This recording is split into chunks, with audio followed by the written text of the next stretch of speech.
안녕하세요. 나정 변호사입니다. 오늘은 공무원의 직위 해제와 관련된 판결, 좀 의미 있는 판결을 소개해 드리도록 하겠습니다. 직위 해제에 대한 내용에 대해서는 일반인들의 경우 또 공무원들의 경우에도 이제 직접 경험해보지 않은 이상은 잘 모르시는 경우들이 많기 때문에 이에 대해서 상세하게 설치된 판결을 소개해 드리도록 하겠습니다. 먼저 이제 판결을 소개드리기 전에 이제 말씀을 드리자면 가장 먼저 이제 의문을 가지실 수 있는 부분이 내가 징계를 받았는데 그 징계를 받기 전에 직위해제 처분을 받았었다. 그런데 그 징계가 나중에 위법한 것으로 확인이 되었다. 뭐 소청을 통해서든지 이런 절차를 통해서요, 소송을 통해서든지 그러면 나를 직위해제했던 것도 당연히 잘못된 거 아니냐? 이렇게 이제 생각하시는 분들이 많은데 이와 관련된 내용을 중점적으로 한번 소개를 해드리도록 하겠습니다. 오늘은 이 내용은 참 공무원이 아니고 교원에 관련된 내용인데 공무원의 경우에도 사실은 동일하게 생각을 하시면 되겠습니다. 일단 이 직위해제라는 건 공무원 또는 교원이 직무 수행 능력이 부족하거나 근무 성적이 불량할 때, 근무 태도가 불성실할 때, 또 징계 절차가 진행 중인 경우, 그 다음에 형사사건으로 기소가 되는 경우, 이런 경우에 있어서 이 직무를 계속 담당하는 것이 적절하지 않다라는 이유로 잠시 그 직위를 부여하지 않아서 직무에 종사하지 못하도록 하는 조치를 말한다. 그래서 잠정적인 그 조치이면서 일명 이제 보직 해제라고도 말을 합니다. 직위 해제 내지는 보직 해제 뭐 이렇게 얘기를 하는데 그러니까 이거는 이제 결국에 내가 교원이긴 하다, 공무원이긴 하다. 그렇지만 일을 못하게 만드는 거예요. 잠정적으로. 그럼 그냥 일단 아무 일도 못하고 그냥 기다려야 되는 상황이 되는 거죠. 이런 이제 이 잠정적인 조치로서 이제 의미를 가지는 것인데 이거는 징계하고는 일단 성질이 다르다는 점을 알아두셔야 됩니다. 그래서 일단 형사사건으로 기소가 됐거나 징계 요구를 받았다라는 이유만으로 직위해제 처분하는 것은 바로 그게 정당화되는 것은 아니고요. 그 교원이 당연퇴직 사유로 되는 내용에 그 해당하는 유죄 판결을 받거나 아니면 그럴 개연성이 있는지 그리고 파면 해임 등의 징계 처분의 그런 이 중징계 중에서도 파면 해임 등의 처분을 받을 그런 고도의 개연성이 있는 경우 그런 경우에 그럴 개연성이 큰 사람이 계속 일을 하고 있는 거 교원의 경우라면 학생들이 계속 가르치고 있는 것이 상당히 적절하지 않겠죠.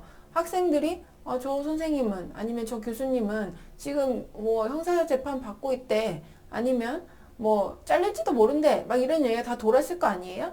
그리고 그런 얘기가 상당히 개연성이 있는 경우라고 한다면 이 학생들을 가르친다는 것 자체가 상당히 신뢰를 주기도 어렵고 오히려 문제를 야기할 그런 소지가 많죠. 자기의 그런 뭐 억울함을 토로한다던가 뭐 이런 수도 있는 것이고 그렇기 때문에 이런 사람이 직무를 계속 수행하는 경우에는 이게 오히려 공무원이든 교원이든 이 업무를 집행하는 데 있어서 공정성 내지는 신뢰성을 확보하기 어렵다. 그렇기 때문에 그런 경우에는 직위해제를 하는 것이 정당하다. 이제 이렇게 보고 있습니다. 그렇기 때문에 직위해제 처분의 경우 형사사건으로 기소가 됐다거나 징계 의결 요구를 받았다고 해서 바로 직위해제 처분을 할 수 있는 것은 아니다. 중징계 중에서도 파면 해임을 받을 고도의 개연성이 있는 경우 그 다음에 당연퇴직 사유로 되는 그런 사항들에 해당하는 유죄 판결을 받을 가능성이 큰 경우 이제 이런 경우에 직위해제 처분을 할 수 있다는 것입니다.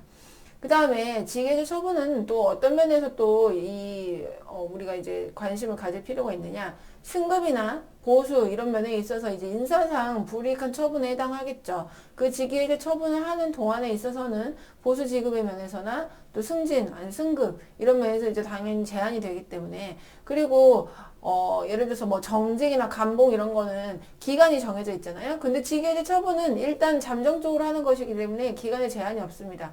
그래서 형사 판결이 확정되거나 징계 의결이 요구되는 경우에는 징계 의결이 확정될 때까지 징계해제 처분을 하는 것으로 되어 있기 때문에 그게 길어지는 경우라면 막 3개월, 몇 개월, 1년 막 이렇게 갈 수도 있어요, 사실은.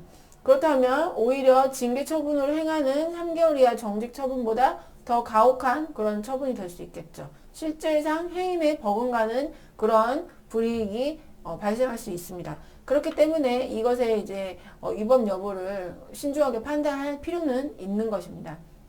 그렇지만 또 한 가지 특수성은 무엇이냐?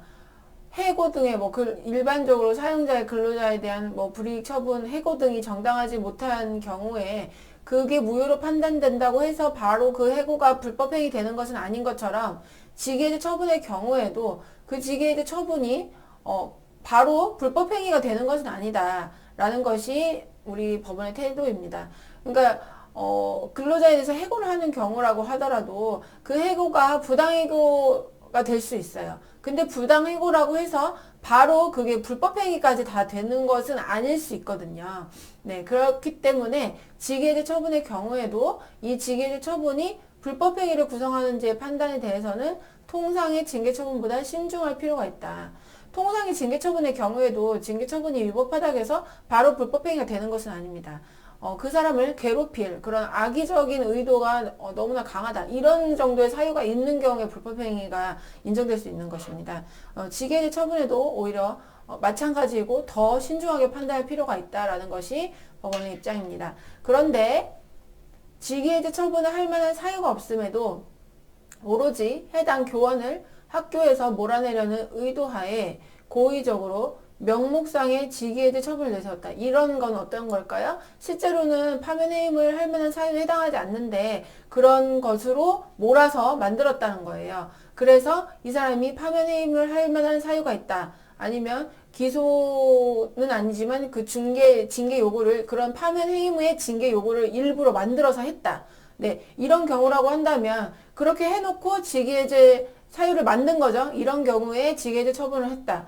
그리고 또는 당연퇴직 사유가 될 정도가 아닌 판결이 선고될 게 명백한데도 직위해제 처분을 했다. 그렇다고 한다면 이런 사정을 충분히 알 수 있었는데도 직위해제 처분을 한 것이라면 이것은 재량권을 남용한 것이고 그건 당연한 거고 이 상대방에게 위법하게 정신적 고통을 가고 정신적 고통만 있는 것이 아니죠. 실질적으로는 물질적인 손해도 발생하죠.